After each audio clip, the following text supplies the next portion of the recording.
안녕하십니까? 교과 해설 방송을 시작하도록 하겠습니다. 오늘은 제10과 매일의 삶 속에서 예수를 따름이라는 제목으로 누가복음에 나타난 예수님께서 그리스도인들에게 열매 맺는 삶의 비결을 여러 각도에서 말씀을 해주셨는데 그 중에 몇 가지 말씀들을 토대로 해서 저희가 한번 살펴보도록 하겠습니다. 오늘은 예수를 따르는 그리스도인들이 어떤 방법으로 따라야 될 것인가, 어떤 내용들을 추종해야 될 것인가에 대한 예수님의 여러 권면들 중에서 특별히 우리의 삶 속에 그리스도인의 열매, 생애의 열매를 맺게 하는 중요한 그런 자원들, 소스들을 예수님의 말씀 속에서 찾아보는 것입니다. 말씀의 소스를 찾아보는 것입니다. 10장의 교과의 총 목표는 이런 것입니다. 그리스도인이 된다는 것은 예수의 말씀을 따라 실천하는 삶을 사는 것이다 라고 하는 것이죠. 그래서 이 사실을 특별히 어떤 삶의 콘텐츠들로 우리의 삶의 열매를 맺을 것인지에 대한 예수님의 권면들은 어떤 것인지 살펴보는 것입니다. 예수님의 생애를 공부하는 여러 가지 방법들 중에서 특별히 이제 지난번의 교과 9장 9과의 내용과 그 다음에 또 오늘 10과의 내용들은 윤리적이고 실천적인 측면들의 내용들을 많이 담고 있다라고 그렇게 생각해 볼 수 있겠죠. 지금까지 예수님의 생애와 관련된 여러 가지 역사적인 사실들, 히스토리컬 지저스와 관련해서 우리가 많은 내용들을 복음서, 특히 이제 누가복음의 기록을 통해서 살펴보면서 이제는 실천적인 부분으로 또 연결이 된다는 것을 생각해 볼 수 있습니다. 기억절은 누가복음 17장 5절에 주어졌습니다. 사도들이 주께 여짜오되 우리에게 믿음을 더하소서. 제자들이 특별히 이제 예수님의 12사도들이 예수님께 믿음을 더해달라고 기도를 합니다. 그만큼 믿음으로 열매 맺는 삶이 예수 그리스도께서 살아계실 그 당대에도 그의 제자들에게 절실하게 필요했던 거죠. 아니, 예수님의 제자들은, 특별히 사도들은 예수님을 따라다니면서 예수님께서 모본으로 보여주신 믿음의 삶의 모습에 감동을 받은 것입니다. 그래서 그 감동을 받은 믿음의 삶을 예수님처럼 제자들도 살고 싶었던 거죠. 그래서 제자들은 예수님께 믿음을 더해 달라고. 그래서 정말 그리스도인으로서 하나님의 나라를 세우기 위해서 필요한 덕목과 자질을 개발하기 위한 믿음. 그게 이제 더 필요하다는 것을 절실하게 느꼈다는 얘기겠죠. 그런 말씀의 기초에서 우리가 더 확실한 믿음을 가지고 열매 맺는 삶을 살도록 하기 위해서 예수님 주신 권면들, 그런 것들을 같이 좀 살펴보겠습니다. 5개의 주제는 이런 것입니다. 우선 바리새인과 율법 교사들의 문제. 바리새인들과 율법 교사들에게는 어떤 문제가 있었고 그래서 예수님은 왜 그들에게 화를 선포하셨는지 그런 부분들을 생각해 보는 것입니다. 오늘 우리들의 신앙의 삶에, 믿음의 삶에, 열매 맺는 삶에 어떻게 적용할 것인지 이런 것들을 보겠죠. 그 다음에 두 번째는 우리는 무엇을 두려워해야 하는가. 정말 믿음 있는 그리스도인들은, 열매 맺는 삶을 사는 그리스도인들은 두려워해야 될 대상이 무엇인가를 살펴봅니다. 그리고 세 번째는 재림을 기다리는 참된 삶의 자세. 궁극적으로 하나님의 나라의 도래는 예수 그리스도의 재림과 더불어서 실현되는 것 아닙니까?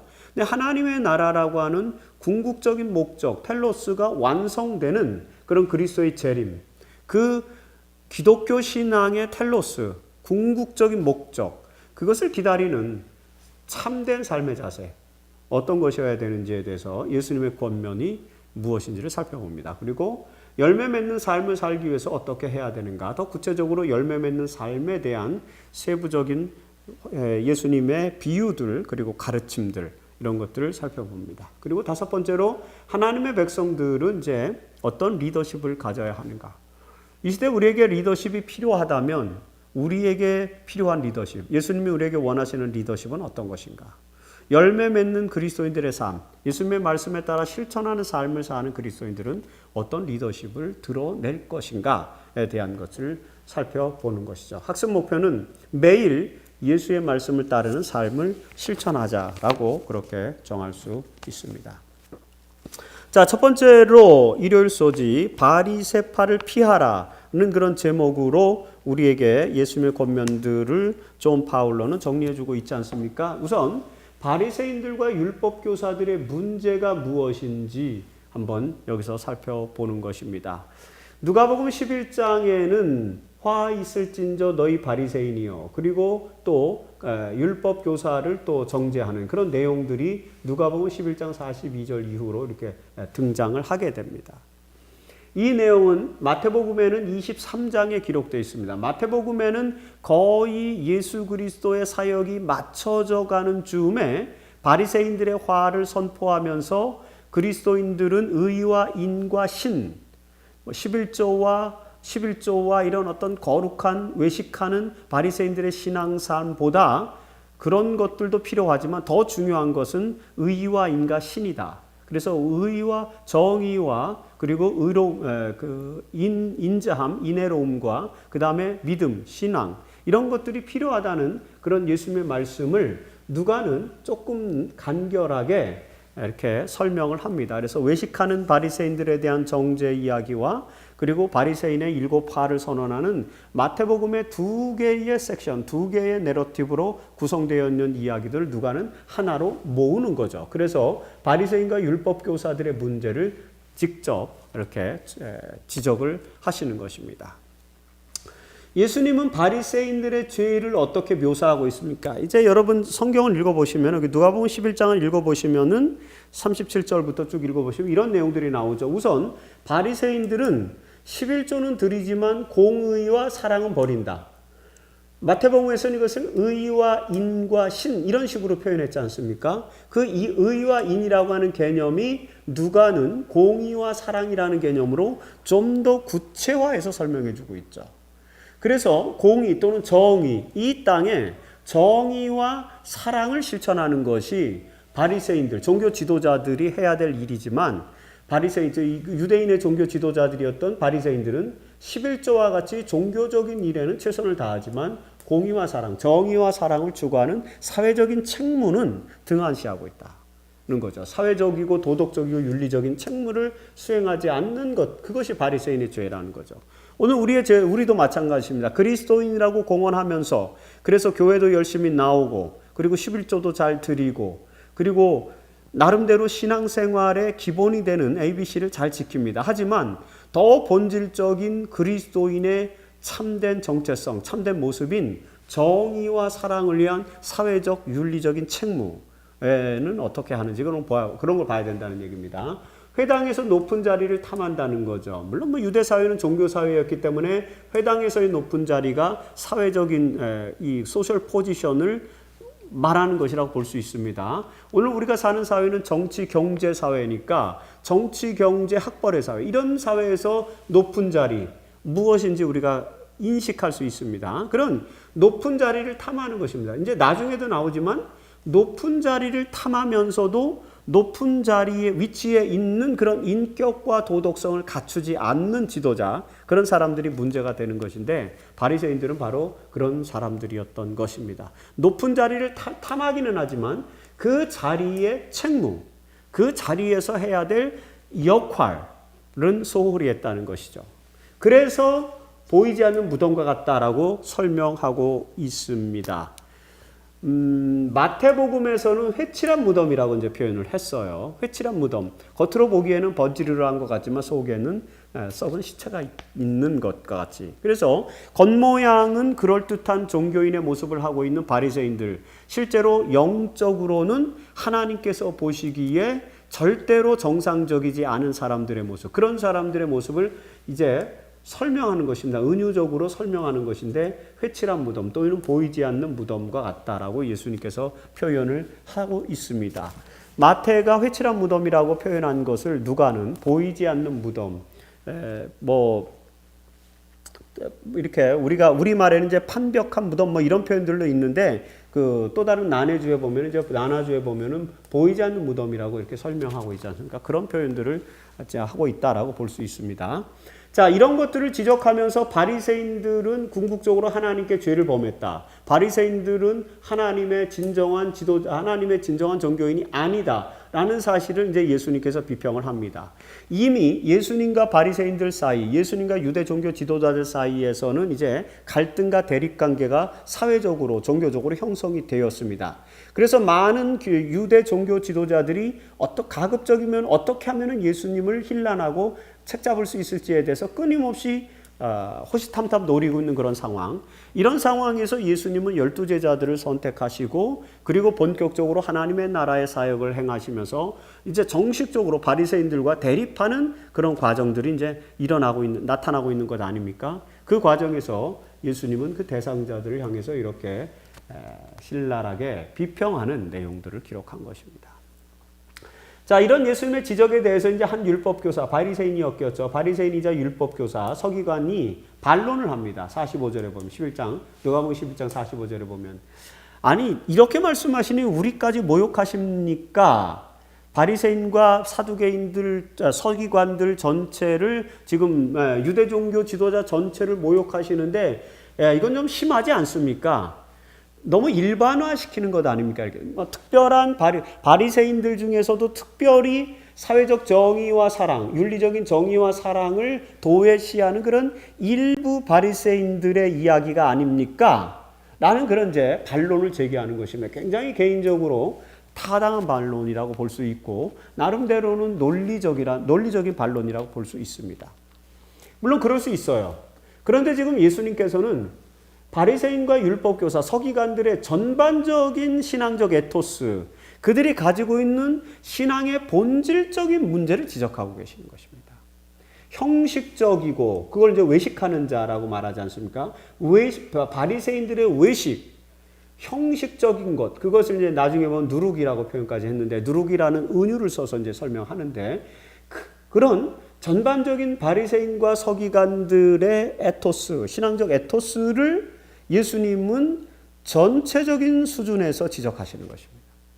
그런데 이제 이 서기관, 율법교사는 받아들이기 어려웠던 거죠. 자기는 나름대로 최선을 다하고 있다는 것입니다. 하나님의 그 종으로서 열심히 살고 있다는 것입니다. 그렇게 이제 그래서 우리까지 모욕하지 말라. 잘 지내고 있는 바리새인들, 서기관들까지 모욕하지 말라라고 이렇게 반론을 제기하잖아요. 거기에 대해서 이제 예수님은 뭐라고 말씀하셨습니까? 그 율법교사들에 대해서 질책을 하십니다. 너희들은 너무 많이 일반 사람들에게 무거운 짐을 지우고 있다는 것입니다. 그리고 선지자들이 가르쳤던 올바른 전통과 가치관을 왜곡시킴으로 말미암아 선지자들의 무덤을 만들고 있다. 하나님의 참된 선지자의 기별과 가르침들이 작동하지 못하도록 율법 교사들과 바리새인들이 하나님의 진리의 말씀, 토라의 말씀을 왜곡시키는 거죠. 무엇으로? 그걸 토라의 말씀을 해석하는 미드라시 전통, 구약 성경을 유대 랍비들이 한 절 한 절 해석한 것이 미드라시거든요. 그 미드라시 전통 속에서 구약의 말씀을 왜곡되게 또 그걸 해석해내는 그런 그래서 하나님의 선지자들의 말씀을 왜곡시키는 그 율법 교사들의 역할에 대해서 예수님 또 지적하시는 것입니다. 율법 선지자들의 무덤을 만든다. 지식의 열쇠를 가져가서 지식의 문을 여는 열쇠는 그 바리새인들과 율법 교사, 서기관들 자신들에게밖에 없다는 거죠. 토라의 말씀을 올바로 이해하고 가르칠 수 있는 사람은 자기들밖에 없다는 거죠. 다른 사람들은 접근하지 못하게. 그래서 열쇠를 가져가는 것입니다. 지식의 열쇠를.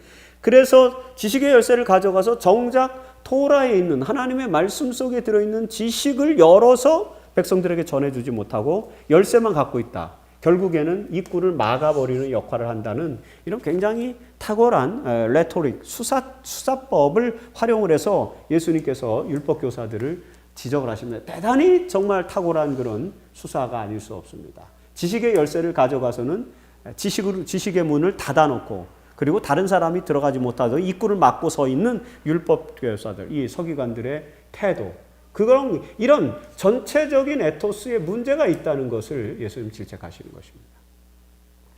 지적을 받은 서기관들과 바리새인들은 이제 예수님께 따져 묻고 예수님의 말을 꼬투리 잡아서 착잡고자 하여 노리고 있었다라고 이렇게 누가는 기록하고 있습니다. 이 이야기 속에서 예수님과 바리새인들, 예수님과 율법교사 사이에 얼마나 치열한 쟁점이 오고 갔는지를 우리가 상상해 볼 수 있습니다. 대단히 치열한 쟁점입니다.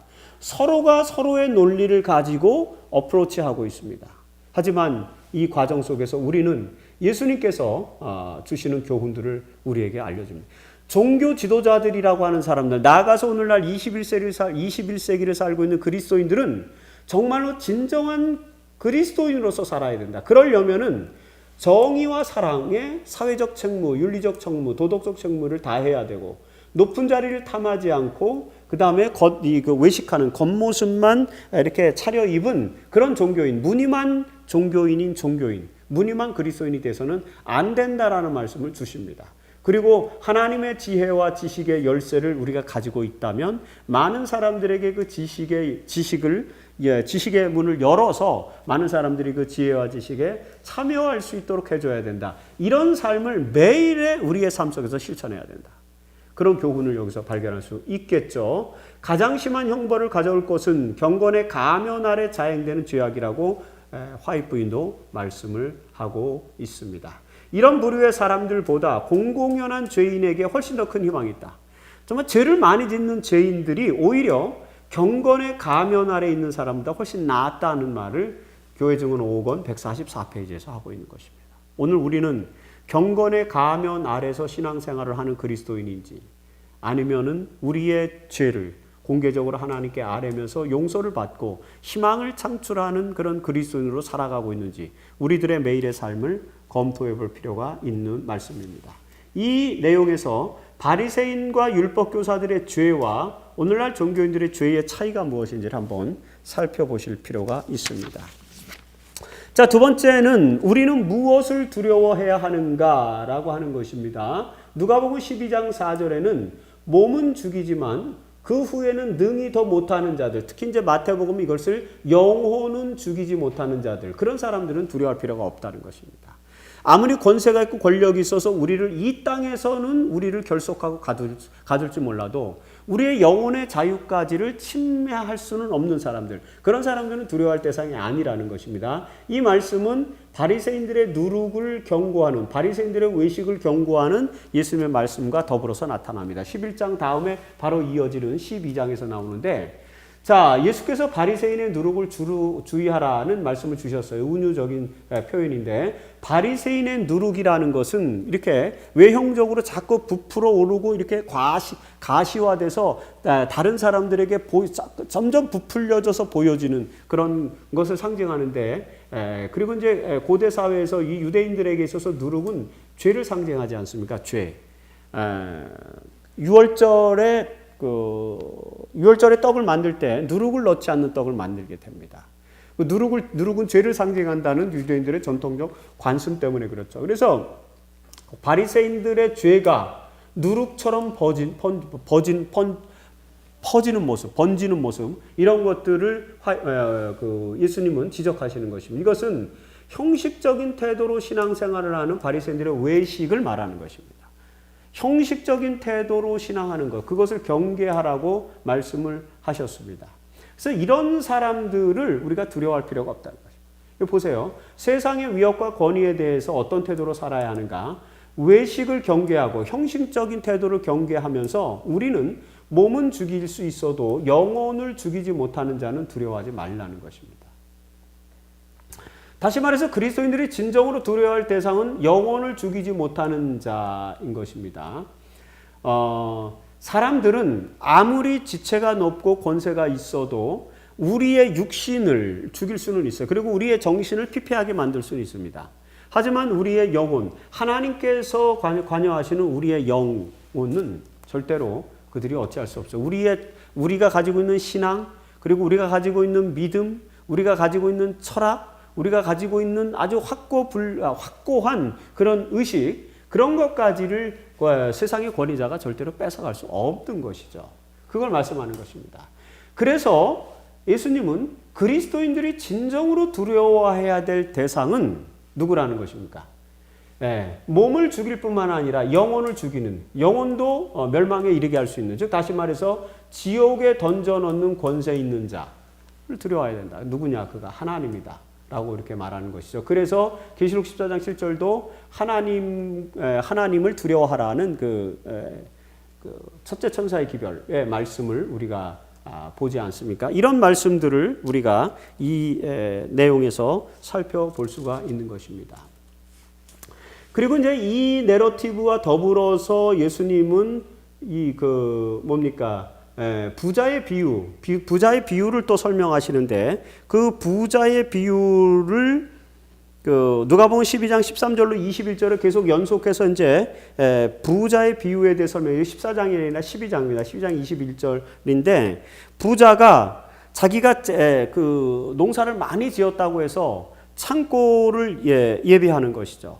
그래서 이제 그 창고를 예비해서 내가 나의 부를 쌓아두고 나의 영예를 누리리라, 이런 생각을 갖고 있는데, 과연 그런 재물이 그의 인생의 미래를 책임져 줄까? 즉 영혼을 살려주고 그리고 지옥에 떨어지지 않도록 그렇게 도와줄 수 있는가에 대해서 예수님께서 연속적으로 말씀을 하셨다고 누가는 보는 거죠. 그래서 누가는 이 비유를 계속해서 기록하면서 이 부자의 비유에서 이런 요지를 말씀하십니다. 뭐냐면 재물보다 하나님께 부요한 자가 되라는 것이죠. 누가복음 12장 21절에 그런 말씀을 주고 있는 것입니다. 재물보다도 하나님께 부요롭고 풍요로운 자가 되라는 것입니다.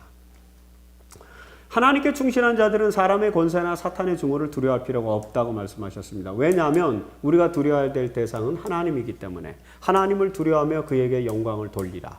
이 첫째 천사의 기별, 계시록 14장 7절에 나오는 첫째 천사의 기별에서 오늘 우리는 무엇을 두려워해야 하는지, 매일의 삶 속에서 그리스도인들은 어떻게 살아야 된다는 말씀입니까?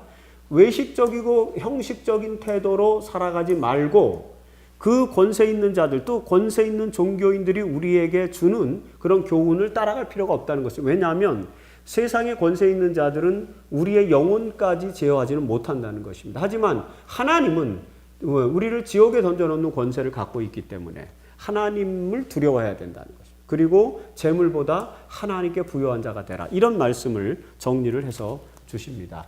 이 내용에서 저희가 좀 신학적으로 퀘스천을 던져볼 것은 이런 것입니다. 예수님께서 지옥에 던져놓는 권세가 있는 자, 하나님을 두려워하라고 말씀하셨는데, 그 지옥에 대해서 예수님께서 언급하셨는데, 과연 예수님이 언급하신 지옥이란 무엇을 의미하는 것인가? 정말 영혼불멸설에서 나타나는 지옥을 설명하는 것인가? 아니면 이 시기에 유대인들이 가지고 있던 보편적 개념으로서의 지옥 개념을 설명하는 것인가? 이런 것들을 신학적으로 좀 생각해 볼 필요가 있습니다. 자, 세 번째는 재림을 기다리는 참된 삶의 자세. 재림이라고 하는 것은 아까 말씀드린 것처럼 하나님의 나라, 궁극적인 기독교의 목적이죠. 텔로스입니다. 우리가 기다리는 것은 아주 절망적이고 파괴적인 지구의 종말이 아니에요. 이 세상이 없어지고 여기에 하나님의 나라, 완전한 하나님의 나라, 희망의 나라가 세워지는 게 우리의 궁극적 목적인데, 그 하나님의 나라는 예수 그리스도의 십자가로 얘기되었고 그 다음에 예수 그리스도의 재림으로 확정되는 것입니다. 그래서 우리는 재림을 기다리는 것입니다. 재림을 기다리는 것은 지구의 종말을 기다리는 게 아니에요.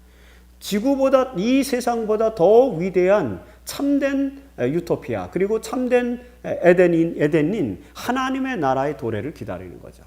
그 하나님의 나라의 도래를 기독교, 그리스도교의 진정한 텔로스를 기다리는 그리스도인들의 참된 삶의 자세 뭐냐 이거죠. 이 이야기는 누가복음 12장 제 40절 이후에 이렇게 기록이 나와 있습니다. 여기 보면은 예수님께서 재림의 준비에 대한 몇 가지 예수님께서 하신 말씀들을 누가가 모아서 정리를 해놓고 있습니다. 그런데 이 사실 재림을 준비하는 삶의 참된 자세를 가장 잘 정리해 놓은 것은 마태복음 24장이에요. 마태복음 24장에 재림의 징조를 설명하고 징조 이후에 차근차근히 재림의 준비를 어떻게 해야 될지를 요일목요연하게 설명을 하고 여러 가지 비유들을 통해서, 그 다음에 25장에 가서 여러분들이 잘 아시는 열처녀의 비유, 그 다음에 달란트의 비유, 그리고 양과 염소의 비유, 이 세 가지 위대한 비유들을 토대로 해서 재림을 기다리는 자들의 참된 삶의 자세가 무엇인지를 아주 디테일하게 설명을 합니다. 하지만 누가는 재림의 징조는 누가복음 21장에 배치를 해놓고 그 다음에 마태복음 24장 후반부에 나오는 이야기들, 그리고 25장에 나오는 그런 이야기들 속에서 재림을 어떻게 준비해야 되는지에 대한 여러 가지 내러티브들이 있는데, 그 내러티브를 함축적으로 딱 묶어가지고 이 이야기로 합니다. 그래서 누가복음 12장 40절 이후에 나오는 내용들은 바로 그런 것입니다. 35절부터 53절까지 그 내용이 집중되어 있는데, 거기에 보면은 혼인잔치 모티프와 주인과 종의 비유가 섞여 있어요. 그 다음에 도둑의 비유, 이런 것들이 함께 섞여 있습니다. 하나의 내러티브로 이 세 개의 이야기들을 모아놓고 있습니다. 근데 그 이야기들이 독립된 세 개의 이야기가 아니라 하나의 이야기로 이 내용을 묶고 있는 것입니다. 그래서 누가복음 12장의 내용은 마태복음 24장 25장과 좀 다른, 마태복음 24장 25장은 굉장히 디테일하게 그 부분을 보여주고 있다. 하지만 누가는 자기의 기록의 의도와 목적에 따라서 간결하게 만드는 것은 가급적인 간결하게 만드는 거죠. 그래서 간결하게 만들다 보니까 이 이야기 속에서 35절부터 40절까지, 누가복음 12장 35절 40절까지 혼인잔치 모티프, 그 다음에 주인과 종의 비유, 도둑의 비유, 이걸 섞어서 재림의 준비에 대한 표현을 하고 있다. 자, 보세요. 주인을 기다리는 종의 자세의 결정적인 문제점을 45절에 뭐라고 설명하고 있냐면, 이 주인이 이제 종에게 자기 재산을 맡겨놓고 먼 곳으로 떠났잖아요. 근데 이 종은 최선을 다해서 주인의 뜻을 받아들여서 열심히 재산을 관리해야 되는데, 종은 이렇게 생각하는 것입니다. 주인이 더디 올 거라 이거야. 그래서 주인의 아들도 때리고 주인의 종들도 괴롭히고 자기가 할 수 있는 온갖 권세를, 이 갑질을 다 하는 그런 모습을 보이죠. 근데 이런 모습을 보이는 이유는 뭐냐면, 여기 종은 먹고 마시고 취하고 막 이렇게 했다 그랬어요. 근데 왜 그랬냐면은 주인이 더디 오리라고 생각했다는 것이죠. 그 말은 뭐냐면은, 실제로 이건 이제 비유이기 때문에, 하지만 이제 재림의 징조에 대한, 재림이 언제 올 것인가에 대한 내용들을 여기다가 신학적으로 이제 넣었다고, 예수님의 말씀이니까 그렇게 볼 수 있는데, 중요한 건 뭐냐면은 이런 것입니다. 생각보다 많은 사람들이 생각하는 것보다 주인이 실제로 좀 더디 온다는 것이죠. 주인이 올 때가 됐는데 주인이 오지 않는 것입니다. 지체되는 거죠. 양치기 소년, 늑대가 나타났다라는 이야기라는 양치기 소년의 이야기에서도 나오는 것처럼, 한 번, 두 번 이렇게 주인이 더디 온다라고 생각을 하기 시작하면은 이제 우리의 어떤 준비 자세가 무뎌지게 되죠. 종은 그런 상태에 있었던 거예요. 실제로 종이 생각했던 것보다 주인이 더디 오는 것입니다. 종이 생각할 때, 이제는 주인이 오실 때가 됐는데 생각하는데 안 오시는 거죠. 그런 게 여러 번 반복되다 보니까 종의 마음속에 이제 마음이 경직되는 것입니다. 그래서 주인이 아마 늦게 올 거야, 더디 올 거야, 이런 생각을 했다는 것이죠. 바로 이 말씀 속에서 우리는 마태복음에서는 이게 굉장히 자세하게 나타납니다. 마태복음 24장 25장에 보면은 계속해서 예수 그리스도의 재림이 지연될 것, 지체될 것에 대한 암시의 말씀들이 계속 나타나요. 이것도 그 중에 하나인 것입니다. 그래서 지금 우리가 예수 그리스도의 재림이 상당히 오랜 기간 동안, 역사적으로 오랜 기간 동안 지연되고 있는데, 이런 것에 대해서 우리는 사실 갈등을 많이 해요. 그런데 하나님의 말씀 속에서도 이렇게 예수 재림의 지연과 관련된 신학적 모티프가 들어있다는 것을 보게 됩니다. 생각보다 주인이 더디 오는 것입니다. 그렇다고 해서 먹고 마시고 취하면 안 된다라는 게 예수님의 말씀. 그래서 예수님은 이미 예수님의 재림이 지연될 것을 예견하시고, 지연될지라도 방탕한 삶을 살면 안 되고 철저하게 재림을 준비하라는 말씀을 주시는 것입니다. 이 더디 오는 것 때문에, 예수님의 재림의 지연 때문에 깨어서 준비하지 못한 종의 결말 무엇입니까? 아주 재밌는 표현을 썼어요. 누가는. 이건 마태나 이런 데 나오지 않는 건데 굉장히 인간적인 표현이에요. 주인의 뜻을 알고도 준비하지 아니한 종은 많이 맞을 것이다. 네, 이게 아마 은유입니다. 이것만 메타포예요. 이게 실제로 정말 하나님이 우리를 때린다 그런 개념이 아니겠죠. 이런 식으로 표현하는 것입니다. 대개 고대 사회에서 종은 주인의 말을 잘 듣지 않고 주인이 시킨 일을 하지 않았는데 주인이 돌아와 봤을 때 일이 이루어지지 않았으면은 종은 주인의 소유물이었기 때문에 짐승처럼 때렸단 말이에요. 그런 어떤 시대적인 문화를 반영하는 그런 표현입니다. 이건 굉장한 은유죠. 이런 은유를, 이런 메타포를 통해서 그 주인의 뜻을 알고도 준비하지 아니하는 종은 주인으로부터 심판을 받는다라는 그런 내용이 들어있는 것입니다. 그리고 또 이 누가복음에는 굉장히 아리송한 말씀이 있어요. 뭐냐면은 많이 받은 자에게는 많이 요구하고, 여기 보세요. 알지 못하고 맞을 일을 행한 종은 적게 맞으리라. 주인의 뜻을 알고도 준비하지 않은 종은 많이 맞을 것이고, 알지 못하고 맞을 일을 행한 종은 적게 맞을 것이다. 이게 문화적인 컨텍스트를 반영한 것입니다. 그런데 이 말은 굉장히 인간적으로 들리고 굉장히 불합리한 것. 이게 아주 정말 펀더멘탈, 기초적인 내용은 아닌 것처럼 보여집니다. 하지만 이런 인간적인 표현들을 통해서 누가는 그 당대의 이방인들에게, 빌립보 교인들이나 그 이방인들에게 이해할 수 있는 어떤 말씀을 주셨다라고 보시면 되는 것입니다. 그 시기에 종들은 다 그런 처분을 받았기 때문에 그래요. 근데 이 말의 의미는 뭐냐면은 많이 받은 자에게 더 많이 요구한다. 그걸 강조하기 위해서 대꾸적으로 설명한 거다라고 보시면 됩니다. 여기서 많이 받은 자는 누굽니까? 일단은 유대인을 지칭한다라고 볼 수 있겠죠. 유대인들은 스스로 선민이라고 생각했고 그 선민의식에 젖어서 하나님의 온갖 특권을 누리는 사람들이라고 자기들을 생각했단 말이죠. 많이 받았어요. 그들에게는 많은 것이 요구된다는 것을 예수님은 강조합니다. 오늘 제7안식일 예수 재림교인들도 마찬가지예요. 우리들도 그리스도인들도 다른 사람들에 비해서 우리가 하나님으로부터 더 많은 축복을 그 다음에 더 많은 명령을 받았다면은 우리에게는 더 많은 요구사항이 있다. 그럼 우리의 윤리의식은 더 다른 사람들보다 신앙인이 아닌 사람들보다 더 많아야 된다는 거죠. 그 사회 정의와 사랑의 실천에 있어서 일반 기독교인이 아닌 사람들이 수행하는 것보다 우리는 더 많은 것을 해야 돼. 왜? 우리는 많이 받은 자이기 때문에 더 많은 것이 요구되었기 때문이다 라고 볼 수 있습니다. 여기 그 누가복음 12장 45절에 나오는 재림의 지연에 대한 말씀이 얘기된 것, 이것이 무엇을 의미하는지 우리 같이 한번 토의를 해봤으면, 생각을 해봤으면 좋겠다 생각이 듭니다. 자, 네 번째는 열매 맺는 삶을 살기 위해서는 어떻게 해야 하는가. 존 파울로는 누가복음에 나오는 여러 말씀들 중에서 결실을 더 많이 얻을 것이다. 예를 들어서 100배의 결실을 맺는다든지 그 다음에 더 많은 결실을 얻는다든지 이런 열매 맺는 삶의 조건들에 대한 이야기들을 전부 모아가지고 요 내용에 정리를 하고 있습니다. 예를 들어서 씨 뿌리는 자의 비유, 그 다음에 재물을 탐하는 부자에 대한 비유, 그리고 열 문화의 비유, 이런 것들을 통해서 열매 맺는 삶을 살기 위해서 우리가 어떻게 해야 되는지에 대해서 설명을 하고 있습니다.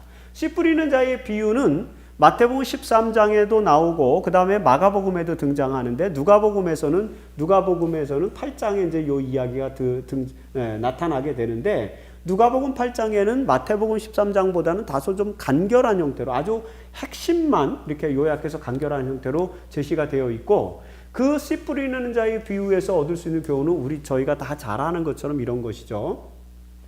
착하고 좋은 마음, 즉 좋은 밭에 뿌린 사람, 좋은 밭이라고 하는 것을 누가는 착하고 좋은 마음이라고 표현했어요. 여러분, 착하고 좋은 마음이라는 것, 이 굉장히 중요하죠. 오늘 우리 그리스도인들에게, 여러분들에게는 여러분들의 마음은 어떤 마음입니까? 우리가 가져야 될 것, 우리가 하나님의 말씀을 듣고 그 말씀의 뿌리를 내리도록 하기 위해서 우리의 마음의 밭을 기경해야 되는데 그러려면 우리의 마음은 착하고 좋은 마음이 돼야 된다는 것이죠. 착하고 좋은 마음으로 말씀을 지키어서 인내로 결실을 하는데 몇 배? 여기 마태, 마가는 30배, 60배 혹은 100배 이렇게 표현했지만 누가는 그냥 심플하게 100배의 결실을 얻는다 이렇게 표현하고 있습니다. 100배 결실을 얻는 것이죠. 그 다음에 누가복음 18장 18절부터 18절부터 30절까지 재물을 탐하는 부자를 견책하는 이야기에서 이제 또 교훈을 주고 있습니다. 이 재물을 탐하는 부자 이야기에서 주어진 교훈은 뭐냐면 이런 것입니다. 재물을 버리고 현실을 부인하면 현세에도 여러 배의 복을 받고 내세에도 영생을 얻는다. 바로 이 말씀이 이제 오순절주의자들이 삼박자 구원론에 대한 이야기들을 펼치게 된 배경이 되었던 것입니다. 일단 그리스도인들이 하나님께서 원하시는 올바른 삶을 살면은 현세에서도 복을 받고 내세에서도 복을 받는다. 그거죠. 그 말씀이 직접적으로 제시된 것이 바로 이 누가복음 18장입니다. 우리가 재물을 버리고 재물을 다 포기하라는 얘기가 아니라 재물을 얻어야 되겠다는 욕심, 재물의 모든 삶의 가치를 부여해주는 그런 욕망, 그걸 버리라는 거죠. 그리고 이 땅의 현실이 우리에게 주어진 모든 삶의 조건이 아니다. 우리에게는 내세라고 하는 더 희망차고 복된, 더 파워풀하고 더 탁월한 그런 세계가 약속되어져 있다. 그 내세에 대한 세계가 약속되어져 있다라는 삶을 기억하면서 현실을 부인하는 거죠. 그렇게 되면 현세에서 여러 배의 복을 받을 뿐만 아니라 내세에서도 영생을 얻는다라는 그런 말씀을 주고 있습니다. 열문화의 비유에서 얻을 수 있는 교훈은 뭡니까? 누가복음 19장 11절로 27절에 나오는데 여기선 굉장히 중요한 포커스는 뭐냐면은 요거는 이제 마태복음 25장에 나오는 달란트의 비유와 동일한 비유입니다. 하지만 내용이 바뀐 거예요. 달란트의 값어치와 문화의 값어치는 차이가 많이 납니다. 1달란트는 약 60문화 정도 됩니다.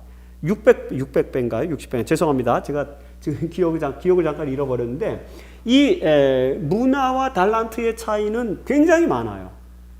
그 굉장히 많은 차이입니다. 그러니까 문화는 그렇게 큰 돈은 아니에요. 60배 정도 차이가 나는 걸로 제가 기억을 하고 있습니다. 60배.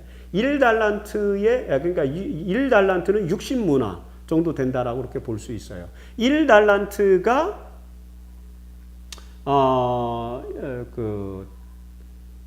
금 1달란트를 말하죠. 금 1달란트는 뭐 30kg가 넘으니까 굉장히 어마어마한 금액이에요. 오늘날 우리 돈으로 환산하면은 뭐 한 10억이 넘는 그런 액면가라고 그렇게 볼 수 있습니다. 그 반면에 1문화는 뭐 한 1천만 원 정도의 액면가를 갖고 있다라고 그렇게 계산해 볼 수 있는 그런 그 분량인데 금이든 은이든 이 열문화의 비유에서 달란트의 비유에서는요 사람의 능력에 따라서 사람의 특성에 따라서 어떤 사람에게는 5달란트 그리고 어떤 사람에게는 2달란트 어떤 사람에게는 1달란트를 주거든요. 그래서 어떤 면에서는 아예 선천적으로 처음부터 차별이 있는 것처럼 보여져요. 하지만 뭐 1달란트도 굉장히 큰 재능이기 때문에 괜찮다 상관없다 우리가 이렇게 설교하긴 하지만 그래도 조금은 좀 부담이 있습니다. 왜요? 애초부터 어떤 사람은 10달란트를 받고 어떤 사람은 5달란트를 받고 어떤 사람은 1달란트를 받는 거죠. 이렇게 차별이 있는 게 좀 불공평할 수 있어요. 그건 마태의 시각이고 안목이었어요. 근데 누가는 그 이야기를 문화의 비유로 전환하는 거죠. 이 열문화의 비유에서는 뭐냐면은 누가는 이제 가난한 계층 출신이었기 때문에 차별을 좋아하지 않았던 평등을 좋아한 사회정의의 안목을 가지고 있는 사람이었죠. 그래서 모든 사람 10명에게 똑같이 한 문화씩 나눠줬다는 것이죠. 이러니까 이제 기독교의 평등이 실현되는 것입니다. 누구나 한 문화를 받았다는 문화의 비유에서 우리는 달란트의 비유의 한계를 뛰어넘는 예수 그리스도의 놀라운 고상한 말씀의 가치를 깨닫게 되는 것입니다. 그리고 이 열문화의 비유에서 우리가 배울 수 있는 것, 달란트의 비유에서도 마찬가지죠. 작은 것에 성실하고 책임감이 있어야 된다. 그 한 문화를 가지고 최선을 다해서 주인이 올 때를 기다리는 열심히 열매 맺는 삶을 사는 그런 사람들에게 축복이 주어진다는 거죠. 그래서 작은 것에 성실하고 책임감이 있으면은 더 많은 축복을 받게 된다는 말씀을 또 문화의 비유에서 설명하는 것입니다. 이 세 가지의 비유의 내용에서 예수님께서 강조하시는 것은 뭡니까? 선한 마음을 갖고 그 다음에 욕심을 버리고 작은 것에 충실한 것 이런 것이 열매 맺는 삶의 조건이다. 그렇게 되면은 100배 또는 여러 배 또는 많은 축복을 얻게 된다라고 예수님 말씀을 하시고 계시는 것이죠. 오늘 저와 여러분들이 매일의 삶 속에서 예수 그리스도의 말씀을 따르는 삶을 살아야 되는데 그러려면 어떻게 해야 되느냐? 선한 마음을 가져야 되고요. 욕심을 버리고 작은 것에 충실해야 된다라고 말씀을 하고 있습니다. 사도행적 109페이지부터 110페이지까지 있는 이 말씀 여러분들 기억해 주시기 바랍니다. 하나님의 교회 신자들은 선한 사업에 열심을 내어 세속적인 야망을 끊고 선을 행하셨던 그분의 발자취를 따라가야 한다. 그 같은 일은 힘든 것이긴 하지만 풍성한 보상을 가져다 줄 것이다. 몇 배요? 100배. 누가는 감히 우리에게 약속을 합니다. 하나님의 약속, 예수님의 약속을 누가가 우리에게 전해주는 거죠. 우리에게 100배의 결실을 맺게 해준다라고 말씀하셨습니다. 그러면은 한 문화가 한 달란트가 될 수 있는 것 아닙니까? 자, 현세 여러 배를 받고 내세의 영생을 얻는다는 이 말씀, 현세적인 축복과 내세적 축복인 이중 축복 또는 삼중 축복, 이런 말씀이 우리에게 주는 의미 무엇인지 생각해 볼 필요가 있습니다. 다섯 번째, 하나님의 백성들은 어떤 리더십을 가져야 되는가 하는 것입니다. 여기서 중심 성경절은 누가복음 22장 26절이죠. 너희 중에 큰 자는 젊은 자와 같고 the great, the youngest 이렇게 표현되죠. 다스리는 자를 섬기는 자와 같을지니라는 말씀입니다. 자, 여기 이 이야기에서 우선 누가는 제자들의 권력 담론 이야기, 제자들 사이에서 누가 크냐에 대한 논쟁이 일어난 것 여러분 아시죠? 예를 들어서 베드로, 그 다음에 보아너게의 아들, 우레의 아들들로 불렸던 누굽니까? 야고보와 요한. 뭐 이런 제자들은 서로 마치 예수님께서 왕으로 등극하실 것이고 그런 지상의 왕, 지상의 정치 제도를 염두에 두고 자기들이 상당한 지상적 권력, 예수 그리스도의 오른편, 왼편에 앉는 그런 지상 권력을 혹시 가질지도 모르겠다라고 하는 그런 기대감, 희망을 가졌던 것 같아요. 인간이라면 당연할 것 같습니다. 그래서 제자들 중에서 누가 크냐 논쟁을 벌였어요. 다 뭐 도토리 키재기, 도찐개찐이라고 볼 수 있지만 그럴지라도 그 안에서도 누가 크냐 논쟁이 벌어지니까요.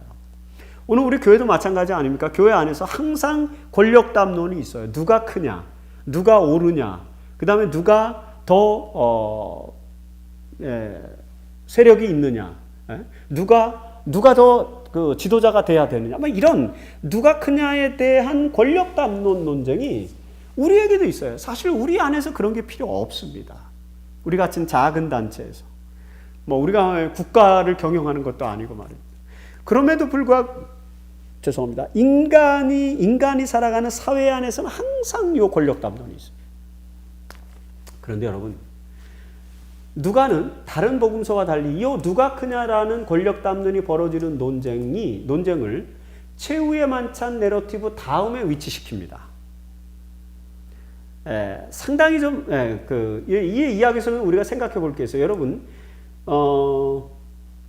사복음서를 비교해 보면은 이 예수님의 최후의 만찬, 마지막 최후의 만찬 이야기와 관련해서 몇 가지 내러티브의 차이들이 있는데, 예를 들어서 마태, 마가, 누가복음에는 최후의 만찬 이야기만 있지 세종 예식에 대한 이야기는 없어요. 근데 요한복음에 가면은 요한복음 11장입니까? 그 나사렛 비유 전후로 해서 거기에 세종 예식에 대한 이야기는 있지만 최후의 만찬은 없어요. 그 나사로의 죽음 이후에 세종 예식에 대한 이야기는 있지만 최후의 만찬 이야기는 없어요. 요한복음에는 최후의 만찬 내러티브가 안 나옵니다. 근데 사실 안 나오는 게 아니라 예수 그리스도께서 5,000명을 먹이신 사건의 이야기를 다루면서 예수님을 생명의 떡으로 소개하는 요한복음 8장인가요? 그 부분에서 사실 6장인가요? 8장인가요? 그 위치에서 당신을 생명의 떡으로 소개하는 과정 속에서 이 최후의 만찬 내러티브, 그 모티프를 집어넣습니다. 그래서 요한복음에는 예수님이 생명의 떡이 되신 이야기 속에서 최후의 만찬 모티프가 등장하고 대신에 그 마가의 다락방에서 있었던 만찬 이야기는 나오지 않고 세속식만 나옵니다. 그게 이제 요한의 내러티브의 차이예요. 마태는 최후의 만찬 이야기만 기록하고, 누가는요 최후의 만찬 내러티브 다음에 누가 크냐 논쟁을 위치시킴으로써 여기서 세족식에서 나타났던 이 쟁점, 이 누가 크냐라고 하는 논쟁의 쟁점이 세종예식을 전후로 해서 일어났었다라고 하는 사실도 우리에게 알려져요. 그런 내용들이 여기에 모티프로 들어가 있습니다. 그래서 누가복음의 이야기는 약간 좀 신학적으로 이렇게 각색된 편집된 그런 내용이다라고 이렇게 볼 수 있습니다. 자, 권력 담론에 있어서 성과 속의 차이를 예수님이 이렇게 말씀하셨어요. 예를 들어서 제일 높은 자는 낮아진다.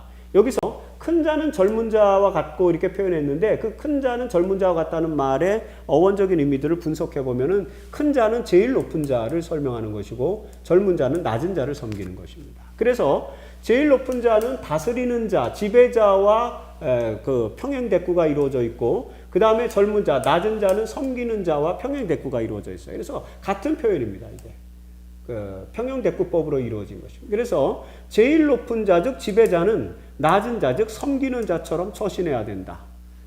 권력 담론에 있어서 이게 성과 속의 차이라는 것입니다. 낮은 자, 섬기는 자가 되는 것이 성스러운 것이고 하나님의 방법이고 높은 자, 지배자가 되는 것이 속의 방식, 이 세속적인 방식이다라는 걸 보여주는 것, 대비시켜주는 것이죠. 이 말씀으로 우리에게 섬기는 리더십을 보여주는 것입니다. 보세요. 이 교훈의 모본으로 예수님께서 어떤 모습을 보여줍니까? 그 다음 말씀에서 그래서 계속해서 뭐라고 그래요? 나는 섬기는 자로 너희 중에 있노라. 이렇게 설명합니다. 이 말씀 속에 세종예식 모티프가 들어 있습니다. 왜냐하면 예수님께서 직접 수건을 허리에 두르시고 제자들의 발을 씻기셨어요. 그러면서 최후의 만찬을 진행하셨죠. 그리고 나서 말씀을 하시는 거죠. 그러면서 봐라, 나는 너희를 섬기는 자로 너희 중에 있지 않느냐. 이런 말씀을 주시는 거죠. 그래서 이 말씀 속에서 세종예식 모티프가 나타나는 것입니다. 그러니까 누가의 이 최후의 만찬 내러티브와 누가 크냐는 논쟁 내러티브가 연속해서 등장하는 것은 최후의 만찬과 세족식의 모티프를 연결시킨 그런 내용인 것입니다.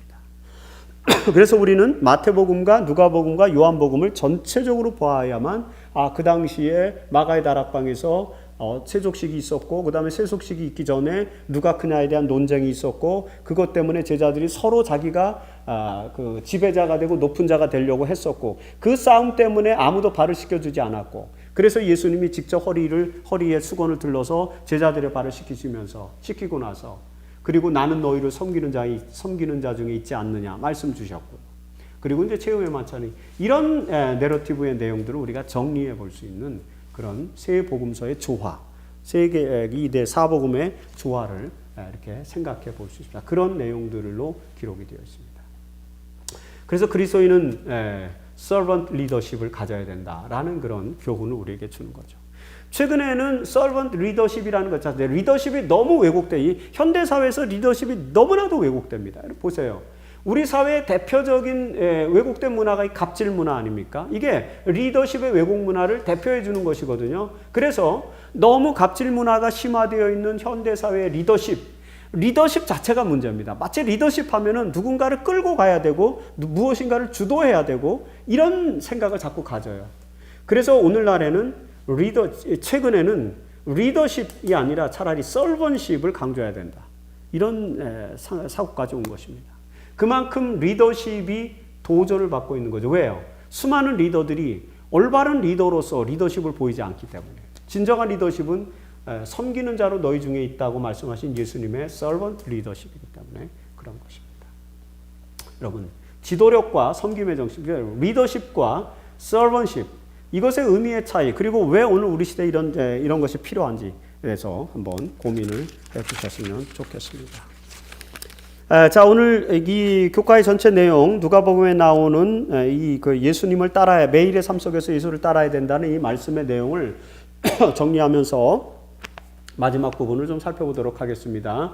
여기 정로의 계단 58페이지, 1억만 부 이상이 팔린 베스트셀러 중에 베스트셀러, 화이트 부인의 책 중에서 가장 많은 언어로 번역되었고 가장 많이 팔린 책, 지금까지 1억 권 이상이 팔린 책입니다. 이 정로의 계단은 1890년대 후반에는 드와이트 D.L. 무디의 책을 전문적으로 출판하는 아주 전문 출판인이 이 책을 보고 너무 감동을 받아서 이 정로의 계단을 출판을 해줬어요. 그래서 굉장히 많은 책이 팔렸던 그런 위대한 책이죠. 이 정로의 계단 58페이지에서 우리의 주인이 누구인가를 화이트부인이 정해주고 있습니다. 누가 마음을 지배하는가? 우리의 생각이 누구에게 있는가? 우리가 누구에게 대하여 말하기를 좋아하는가? 우리의 가장 열정적인 애정과 우리의 최대의 정력을 누가 지배하고 있는가? 우리가 그리스도께 속한 사람이라면 우리의 생각은 그에게 있을 것이요. 그를 생각함이 우리의 가장 큰 즐거움이 될 것이다. 그리고 우리의 모든 소유와 우리 몸을 다 그에게 바칠 것이다. 우리는 그의 형상을 입고 그의 정신을 나타내며 그의 뜻을 행하여 범사에 그를 기쁘시게 하기를 원할 것이다. 그래서 우리의 생각과 사고와 마음을 그리스도께 두는, 그래서 그리스도를 우리의 주인으로 삼을 때 진정한 리더, 진정한 서번십이 구현될 수 있다. 그리고 그런 사람들이 진정한 예수를 따르는 예수님의 제자들이다라는 말씀으로 정리해 볼 수 있습니다. 토의할 점 두 가지 제안 드리겠습니다. 첫 번째는 그리스도인들이 이 땅에서 선한 열매를 맺으며 살아가기 위해서 우리가 따라야 할 그리스도의 교훈이 무엇인지 조목조목 한번 이렇게 한 가지씩 토의해보고 나눠보고 이런 시간을 가져보면 좋겠습니다. 그 다음에 두 번째, 우리가 사는 세상에서 사람들이 고통을 받는 요인이 무엇이며 그런 문제들을 위해서 그리스도인들이 할 수 있는 일이 무엇인지에 대해서 한번 논의를 해보자. 그래야만 진정으로 예수를 따르는 그리스도인들, 그리스도의 제자로서 살아갈 수 있기 때문인 것입니다. 자, 이렇게 해서 오늘 10과의 또 교과 해설 방송을 진행을 했습니다. 다음 시간에 또 다시 뵙겠습니다. 감사합니다.